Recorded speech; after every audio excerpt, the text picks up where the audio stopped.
Habang naglalakbay sila sa kagubatan ay tumutugtog si Brooke, nang may sumugod sa kanila na malalaking insekto. Sinabi ni Carrot na mga Suchis daw ang tawag sa mga ito, at naninipsip daw ang mga ito ng dugo hanggang sa mamatay ang biktima. Nang malaman nito ay nagsimulang umatake ang grupo upang protektahan ang kanilang mga kaibigan. Nakadapo ang isa sa alligator, at pagtusok nito ay nasaktan at napaupo ang malaking hayop. Kaya agad na umatake sila Luffy at Zoro sa mga ito. Maging sila Brook at Nami ay pinrotektahan din ng mga sarili. Si Frankie ay ginamit ang flashlight utong upang maakit ang mga insekto. Nakikipaglaban pa rin si Luffy nang matusok siya ng isa sa mga ito. Nang gumamit siya ng armament ay hindi ito makaalis, saka ito inihagis. Habang inaakit ni Frankie ang mga ito ay tinatapos ng mga kaibigan ng mga insekto. Saka sunod-sunod silang gumamit ng kanya-kanyang mga teknik sa mga Suchis na kumakain ng dugo ng tao hanggang maubos nila ang lahat ng mga ito. Tinanggal ni Luffy ang naiwang panusok, saka nagpatuloy patungo kay Master Cat Viper. Habang naglalakbay ay tumugtog na naman ng magandang awiting si Brook para hindi sila maboring.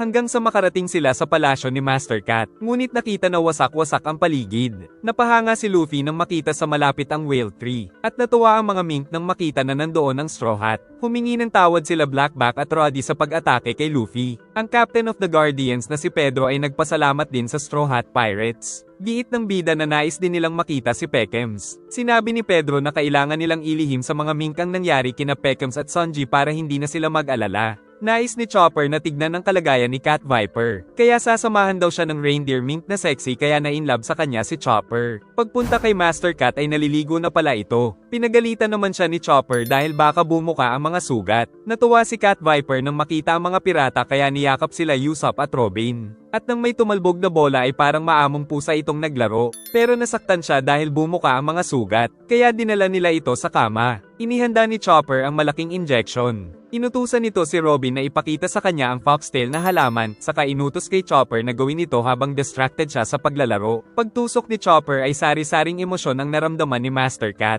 Nakaligtas daw si Pekems dahil nakagamit siya ng ability sa kalagitnaan ng pag-atake ni Bedge. Saka nalaman ng Straw Hat mula sa mink na mismong sila Big Mom at Vinsmoke family ang gumawa ng arranged wedding ni Sanji. Nalaman din nila na sikat pala sa underworld ang tatay ng Cook. Dahil ang Vinsmoke family ay lahi daw ng mga assassin na ikinagulat ng lahat. Giit ni Luffy na ayos lang na magpakasal si Sanji, pero ayaw niya pa rin na maging kakampi si Big Mom. Nagulat si Peckham sa pagsigaw ng bida kaya nauntog ito at nahulog sa kama. Pinagbantaan niya pa si Luffy pero hindi ito natakot. Sa halip ay tinawanan pa ito nila Carrot. Saka sinabi ni Pekems na hindi naman makakatanggi si Sanji sa arranged wedding dahil siguradong papatayin daw ni Big Mom ang isa sa malapit sa kanya. Dahil dito ay nalaman nilang ito ang dahilan kaya pumayag si Sanji. Dagdag pa ni Pekems na ginawa daw ito ni Big Mom upang magkaroon ng koneksyon sa Vinsmoke family. At kapag nakasal si Sanji ay hindi na ito magiging kasapi ng Straw Hat kaya nagalit si Luffy sa kanya. Muling nahulog si Pekems saka sinabi ng bida na hindi sila iiwan ni Sanji. At nais din daw sumama ni Luffy sa pagbabalik ni Pekems kay Big Mom. Nag-alala si Nami pero sinabi ng bida na siya lang mag-isa ang magpupunta. Dahil magpapatulong daw siya kay Pekems upang pigilan ang kasal. Saka umalis si Luffy upang maghanda ng mga gamit. Dumating sila Chopper upang tignan si Pekems. Nang maamoy ng isang K9 mink si Brook ay kumapit ito at kinagat siya. Saka dumating ang marami pang K9 mink at pinag-agawan si Brook. Lumabas si Cat Viper para makita si Luffy, kaya nagalit si Chopper dahil hindi pa ito magaling. Tumakbo si Master Cat at tumalon patungo sa bida. Nahilo ito at nawala ng malay saka lumabas pa ang dugo sa sugat kaya nag-alala si Chopper. Ngunit nang dumating ang reindeer mink ay nabighani na naman si Chopper. Dumating din si Trafalgar Law para ipakilala ang kanyang mga crew. Samantala si Brook ay nanghihina dahil sa ginawa ng mga asong mink. Nalaman ni Law ang balita tungkol kay Sanji. Giit ni Law na kailangan na rin nilang umalis dahil baka sumugod doon si Kaido. Kaya naiyak ang mga mink dahil iniisip daw sila ng Death Surgeon. At nagising si Cat Viper at nagyaya ng handaan na ikinatuwa ni Luffy. Nagkaroon nga ng handaan upang magpakasaya ang lahat ngayong gabi kaya sinulit ng bawat isa ang kasiyahan. Pagkatapos ay nakatulog na ang lahat, habang sila Brook ay nagbabantay upang hindi makapasok sila Kinemon dahil galit sa mga samurai ang mga mink. Samantala patuloy pa rin ang pag-akyat ng dalawang samurai. Ngunit pagdating nila ay natutulog na ang tatlong bantay. Saka tinanong ni Kinemon ang unggoy kung nakita nito si Raizo. Dahil dito ay natakot ang unggoy dahil naisip niyang baka tauhan din ni Jack ang dalawa. Nang magising si Frankie ay nakita niyang nakatulog pala ang mga kasama. Nag-alala sila na baka magkaroon ng kaguluhan kapag ipinagtanong ng dalawang samurai na hinahanap nila si Raizo. Kaya tumakbo sila patungo sa loob upang pigilan itong mangyari. Samantala ang unggoy ay nagring na ng bell dahil akala niya ay kalaban din sila Kanjuro at Kinemon. Kaya naman naghanda ang lahat sa pakikipaglaban. Si Dogstorm ay hindi pa rin nakaka-recover pero sumakay pa rin siya sa alligator upang sumugod. At sa pamumuno ni Shish Ilian ay sumugod na rin ang mga sundalo nila, pati na rin ang mga civilian upang ipagtanggol ang kanilang bansa. Sumusugod na rin si Cat Viper dahil nakarating sa kanya ang balita. Maging ang mga Guardian of the Forest ay dumating upang samahan ng kanilang Master Cat. Samantala ang ating mga bida ay natutulog lang dahil sa walwalan kagabi. Nang magising si Nami ay sinasabi niya ang nangyayari kay Luffy pero ang sarap ng tulog nito. Nagtataka naman sila Kanjuro dahil napakaingay. Nang makarinig sila ng kaluskos ay naghanda ang dalawa pero si Momo pala ito na nasa sabik silang makita. Si Luffy ay napilitan tumakbo kahit inaantok pa ito para mapigilan nila ang kaguluhan. Dahil galit na galit ang mga mink sa mga samurai dahil sa nangyaring kaguluhan nakaraan. Naunang dumating si Cat Viper na galit na galit. Pag-akyat ni Pedro ay nakita niyang nandoon si Dogstorm kaya nag-alala siyang baka magkita ang mga ito. Ang alalay ni Cat Viper ay kinabahan din sa maaaring mangyari. Si Pedro ay umaasa na lang hindi lumingon si Cat Viper. Ngunit si Shish Ilian ay napasigaw sa kanyang nakita. Kaya nangyari ang pinakaayaw nila na magkita ang Ruler of the Day at Ruler of the Night. Pinigilan ng mga tauhan ng kanilang mga master pero wala silang magawa. Nakita nila Kanjuro ang mga mink. Mabuti ay dumating na ang Straw Hat Pirates para itago sila sa kasinabiang sitwasyon. Nagtanong si Cat Viper kung paano naputol ang paa ni Dogstorm. Kaya naalala nitong pinutol ito ni Jack dahil hindi niya maipakita ang hinahanap nitong samurai na wala naman doon. Si Cat Viper naman ay putol din ng isang kamay dahil pinutol din ito ng mga tauhan ni Jack dahil hindi niya maibigay ang hinahanap na samurai. Sunod ay nagsimula ng mag-away ang dalawang pinuno. Kaya ginamit nila ang kanilang mga sandata at nagkaroon ng napakalakas na shockwave sa paligid. Hindi nakatiis si Kinemon kaya sinabi nitong huwag silang mag-away. Natigilan ng mga mink nang makita ang mga samurai. At lumapit ang mga ito sa kanila kaya takot na takot si Usopp. Nagpakilala si Kinemon na nagmula siya sa Kozuki clan saka sinabing hinahanap niya ang kaibigan na si Raizo. Nagsimulang lumapit sa kanila ang mga mink, kaya lumapit din sila Luffy para pigilan ng mga ito. Ngunit umupo lang ang dalawang pinuno, at naiyak sila Dogstorm at Cat Viper. Saka sinabi na ligtas daw si Raizo. Dahil dito ay gulat na gulat ang Straw Hat Pirates dahil itinatago pala talaga ng mga mink si Raizo. Naiiyak ang lahat ng mink at nakitang nakayuko ang lahat ng mga ito kay Kinemon. Nagtataka si Usopp kung bakit pinagtakpan nila si Raizo kahit na halos masawi ang lahat ng mga mink. Giit ni Cat Viper na dahil ito sa matagal na nilang kaibigan ng Kozuki clan na ikinatuwa ng ating bida. Samantala hindi pala totoo ang ulat na patay na si Jack. Naiinis ito sa fake news na ipinakalat sa dyaryo kaya pinag-utos sa mga tauhan na bilisan ng takbo ng barko. Sa Zou Island ay pinakita ng samurai ang tato sa likod na siyang simbolo ng Kozuki clan kaya namangha ang lahat. Natutuwa daw si Kinemon na buhay pa rin sila Dogstorm at Cat Viper. Sagot ng dalawa na naniwala kasi sila sa pangako na makikita nila muli ang mga samurai. Ngunit nagsimula na naman na mainis ang dalawa sa isa't isa. Dahil dito ay nagalit si Momonosuke at nagtanong kung bakit nag-aaway ang dating magkaibigan. Saka pinagbawal niya na muling mag-away ang dalawa sa ngalan ng kanyang ama. Kaya naman tumigil na ang dalawang hari ng Mink Tribe. Nagtaka ang mga pirata sa sinabi ni Momo. Saka nagbigay galang ang dalawang pinuno ng bansa kaya labis na nagtaka ang mga nasasakupan nila. Saka pinagtapat ni Kinemon na hindi talaga sila mag-ama ni Momo na ikinagulat ng Straw Hat Pirates. Saka pinakilala nila na si Momonosuke ang tagapagmana ng trono sa Land of Wano kaya ito ang master nila. Hindi makapaniwala sila Usopp at Chopper sa narinig. Giit ni Kinemon na nagpanggap silang mag-ama para hindi makilala si Momo ng mga kalaban. Pero sinabi ni Brook na pareho silang manyak nito. Ngunit wala pa ring pake si Luffy kahit sino pa daw si Momo. Nag-away ang dalawa tulad ng dati kaya naiinis si Kinemon kay Luffy. Nang tumalsik si Momo ay kumapit ito sa mga siopaw ni Nami kaya kay Momo naman nainis si Kinemon. Pero si Nami ay nagtanong kung maraming kayamanan sila Momo. Sunod ay sa siopaw naman ni Robin kumapit ang batang manyak. Pero sa huli ay nagtawanan na lang sila Luffy at Momo pati ang mga kaibigan.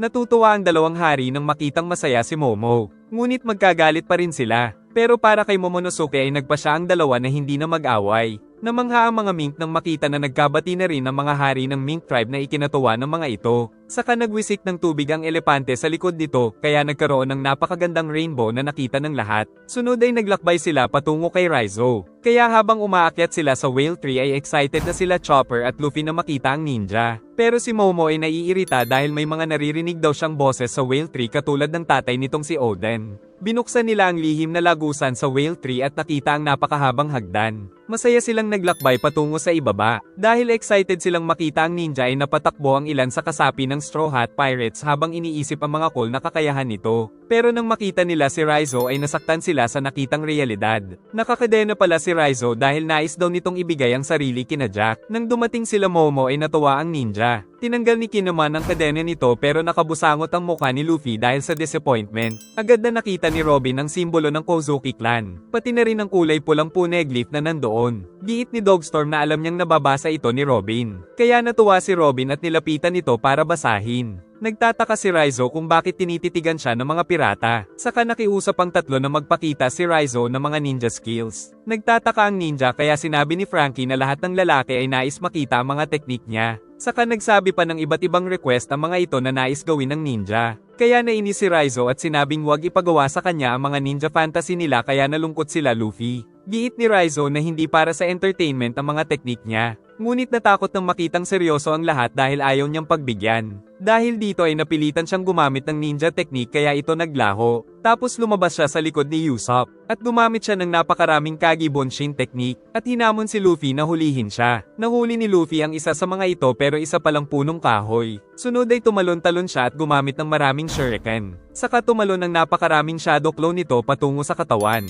At nagpakilala na siya ay ang invincible ninja na si Raizo of the Mist. Dahil dito ay natuwa ang kalalakihan dahil napaka-cool daw ng mga ninja. Subalit pagkatapos ay naiirita si Raizo dahil ayaw siyang lubayan ng tatlo. Nang makita ng mga samurai ang nangyari sa bansa dahil sa kagagawa ni Jack ay naiyak ang mga ito. Saka naalala ang noon ay maganda at masayang paligid ng bansa ngunit dahil kay Jack ay nawasak ang napakagandang paligid. Kaya nangako si Raizo na ipaghihiganti sila kay Jack. Tinawag sila ni Cat Viper dahil tapos na daw basahin ni Robin ang poneglyph. Giit ni Nami na maaari siyang mag-drawing ng mapa ayon sa sinulat ni Robin.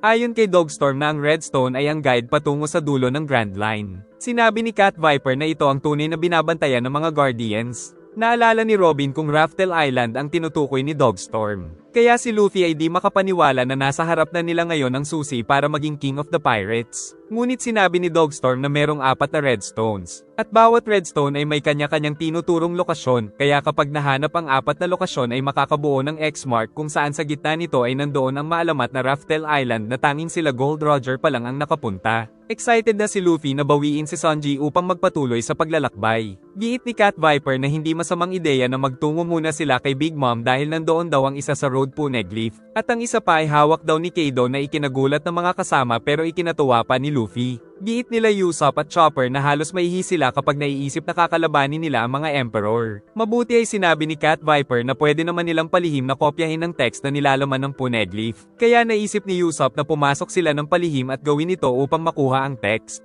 Saka magtungo sila sa Raftel Island upang maging hari ng mga pirata si Luffy, pero ayaw ng captain dahil nais daw nito ng laban bago makuha ang pangarap. Mas nag-aalala daw si Cat Viper kay Robin dahil siguradong dudukutin siya ng mga pirata dahil siya lang ang nakakabasa ng poneglyph. Subalit hindi na bahala ang dalaga dahil may malalakas daw siyang mga kaibigan. Dahil dito ay natuwa ang mga kaibigan sa compliment kaya lahat daw sila ay handang protektahan si Robin. Sa flashback ay ipinakitang natagpuan na nila Jack ang barko ng Navy na may dala kay Doflamingo. Kaya agad na nagpalitan ng putok ng mga kanan ang bawat panig sa gitna ng bagyo. Ngunit nang makalapit ang barko ni Jack ay hindi niya kinaya ang tatlong sakay nito kaya sa present ay sugatan ang kanyang katawan. Saka nakitang nakabalik na si Ship's Head. Tinanong ni Robin kung bakit maraming nalalaman ng mga mink. Nagtanong muna si Cat Viper kung maaari nilang sabihin sa Straw Hat Pirates. Pinag-utos ni Momo na wala silang dapat ilihim sa mga kasama. Pero nainis sa kanyang pagiging bossy si Luffy kaya nag-away ang dalawa. Kwento ni Cat Viper na ang Kozuki clan ay mga stonemasons. At ang mga ninuno ni Oden ang gumawa ng mga poneglyph na labis na ikinagulat ng mga pirata.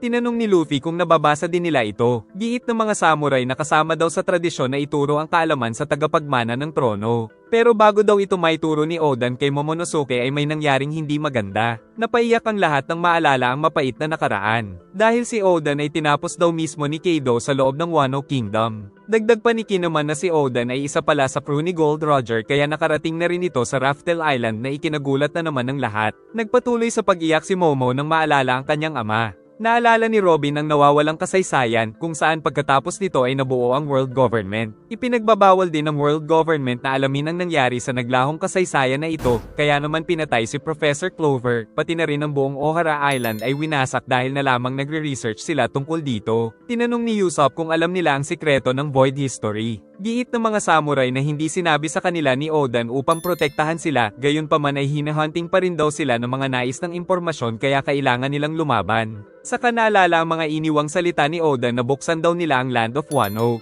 na ang ibig sabihin ay makipagkapwa sila sa mga kalapit na bansa. Ngunit ang pinakaunang hakbang ay ang mapatay nila si Kaido na nang sakop dito. Marami daw silang kaibigan na lumalaban sa puwersa ni Kaido pero kulang pa rin sila. Kaya naman naghahanap daw sila ng makakatulong. At ang mga mink ang una nilang lalapitan dahil isa ito sa mga alagad ni Oden. Ngunit nababahala ang mga mink dahil gumagamit ng chemical weapon ang mga kalaban tulad ng ginawa ni Jack. Pero sa susunod ay ipapakita na daw nila ang tunay na lakas ng mga mink. Kaya naman nakiusap ang mga samurai na tulungan silang matalo si Kaido at mabawi ang Land of Wano. Ginanahan sila Usopp dahil makakasama pala nila ang mga mink at mga samurai sa laban. Pero ayaw daw ni Luffy kaya nagalit ang mga kaibigan. Nginudngod siya ni Usopp para matauhan. Sinabi ni Nami na tama daw si Luffy. Ngunit nais lang pala nitong magpabayad bago sila pumayag. Ang nais pala ni Luffy ay ang magpakatatag si Momonosuke at pamunuan ng kanyang mga alagad. Kaya sinampal-sampal ito ni Nami dahil isang 8 years old lang si Momo. Giit ni Brook na masyado pang bata si Momo. Pero nang maalala ni Momo si Kaido na pumatay sa kanyang mga magulang ay sinabi nito kay Luffy na nais niyang patayin si Kaido. Ngunit dahil maliit pa siya ay kailangan niya ng kasama. Dahil sa mga sinabi ni Momo ay pumayag na ang ating bida. Dahil kay Luffy ay na-realize din ng mga samurai na kailangan din nilang ituring na totoong pinuno si Momo kahit bata pa ito. Pagkatapos ay idineklara ni Luffy ang kanilang alyansa upang patayin si Kaido at bawiin ang Land of Wano. Dahil naging magkaibigan na muli sila Cat Viper at Dogstorm ay labis na natutuwa ang mga mink. Giit ni Luffy na lahat sila ay pantay-pantay sa alliance na ginawa para talunin si Kaido kaya wag silang yuyuko sa kanya. Ngunit bago ito ay nakiusap muna si Luffy na hintayin siyang mabawi si Sanji bago sila kumilos. Nag-alala si Dogstorm kay Luffy, giit ng bida na magpapatulong siya kay Lion Viper o mas kilala sa pangalang Pekems. Ngunit hindi nila alam na ang Beast Pirate sa pamumuno ni Jack ay nakabalik na rin sa Zou Island. Binanatan pala ni Jack si Ship's Head dahil sinabi nitong wala daw sa Zou Island si Raizo. At dahil sa napakalupit na nature ni Jack ay naisip nitong patayin ang giant elephant. Giit ni Cat Viper na kilala niya daw si Shanks. Kaya nagtanong si Luffy kung kilala din ito ni Dogstorm. Sagot ng aso na nakasama daw nila si Shanks sa barko ni Roger dahil palagi daw silang kasama ni Oden at minsan din silang sumampa sa barko ni Whitebeard. Pero sinabi ni Cat Viper na hindi daw sila sumama sa Raftel Island. Nauna sila sa barko ni Whitebeard tapos lumipat sila sa barko ni Roger nang ma-recruit si Oden bilang isa sa mga crew. Kaya naalala ng dalawa ang masasayang mga adventure. At hindi na malaya na magkaakbay na pala ang dalawang hari ng bansa. Giit ng mga samurai na sila naman ay pinipigilan daw sumakay noon sa pirate ship si Oden. Dahil isang close country ang Wano ay isang krimen ng pag-alis pero matigas daw ang ulo ni Oden. Nagtanong si Frankie tungkol sa barko ni Roger na tinatawag na Oro Jackson. Saka nagpakilala na siya ang estudyante ng gumawa nito. Magtatanong din sana si Brook tungkol kay Crocus. Pero nagtanong si Nami dahil naguguluhan daw siya sa sinabi ni Crocus na makakarating sila sa dulo ng Grand Line gamit lang ang log post. At iniisip niyang ang dulo ay ang Raftel Island. Ngunit sinabi ni Dogstorm na dadalhin lang sila ng log post kung saan palang dapat nila malalaman ang mga natuklasan dito tungkol sa Road Poneglyph. Alam din daw ni Crocus ang lahat dahil kasama din ito sa Raftel. Dahil sa mga nalaman ay nalinawan na rin si Nami. Kaya pinuri ito ng mga kaibigan pero binanatan din niya si Luffy dahil masakit daw ang palo nito. Kalaunan ay nagsimula na silang bumaba sa Whale Tree. At sinabi ni Cat Viper na kailangan muna nilang makita ang isa sa reinforcements nila na si Marco the Phoenix. Natuwa ang Straw Hat Pirates nang malaman na kaibigan din pala ng mga mink ang first commander ng Whitebeard Pirates. Ngunit hindi maalala ni Luffy kung sino ito. Sinabi ni Robin na mukha itong pinya kaya naalala na ito ng bida at iniligtas pa pala siya nito mula kay Aokiji. Giit ng dalawang hari na nagkaroon ng digmaan sa pagitan ng Whitebeard at Blackbeard Pirates. Giit ni Robin na malaking digmaan ang naganap dahil maraming reinforcement ang magkabilang panig pero sa huli ay natalo ang grupo nila Marco na siyang naging dahilan kaya naging isang emperor si Blackbeard. Naiinis si Usopp dahil hindi ito alam ng captain. Kailangan daw munang maghanda nila Cat Viper para sa labanan. Sa kabila ng panganib ay babalik daw ang mga samurai sa Wano upang kausapin ang mga kasamahan doon. Giit ni Dogstorm na magkita na lang daw sila sa Wano. Dumating ang mga mink na nais magdiwang dahil ligtas daw si Raizo. Nais din daw ipagdiwang ng mga ito ang pagiging magkaibigan ng dalawang hari at ang pagdating doon ng Kozuki clan. Kaya naiiyak ang ninja dahil sa kabutihan sa kanila ng mga ito. Dahil dito ay pinakita niya ang Ninpo I love you technique kaya umulan ng heart sa buong paligid. Giit ni Nami na kailangan na nilang umalis para iligtas si Sanji. Maging sila Chopper at Brook ay handa na rin daw sumama kay Luffy. Samantala sila Frankie, Robin at Usopp ay sasama sa grupo nila kinaman patungo sa Wano. Ngunit sa gitna ng kapayapaan ay may napansin si Zoro. Saka yumanig at tumabingi ang buong bansa kaya nahulog ang lahat ng mga mink. Muling nagpaputok ang kalaban kaya patungo naman sa kabila ang direksyon ng bansa. Samantala si Peckhams ay nahihirapan din sa loob ng klinik. Nagpatuloy sa pagpapasabog ang kalaban nang marinig nila na umiiyak si Zunesha na siyang pangalan ng elepante. Iniligtas nilo ang kanyang crew mula sa natumbang bahay. Ang mga mink ay iniligtas naman ni Frankie. At ginamit ni Robin ang malaking kamay para iligtas ang iba pa. Nahulog sila Nami ngunit nakakapit sa captain. Pero si Brook ay tuluyang nagpagulong-gulong. Si Momo ay iniligtas ng mga retainer nito. Pero tila may naririnig na naman si Momo. Naririnig nila Luffy at Momo na nagsasalita si Zunesha na sinasabing magmadali na sila. Dahil patuloy pa rin ang pag-atake nila Jack sa paa nito. Ipinag-utos ni Jack na umatake ng napakaraming sunod-sunod na cannonball sa katawan ni Zunesha kaya patuloy ang pag-iyak nito. Kaya patuloy din ang paglindol sa isla na nasa likod nito. Samantala sila Luffy at Momo ay naririnig pa rin ang boses. Sinabi ni Pedro na ganito din sila Gold Roger at Oden.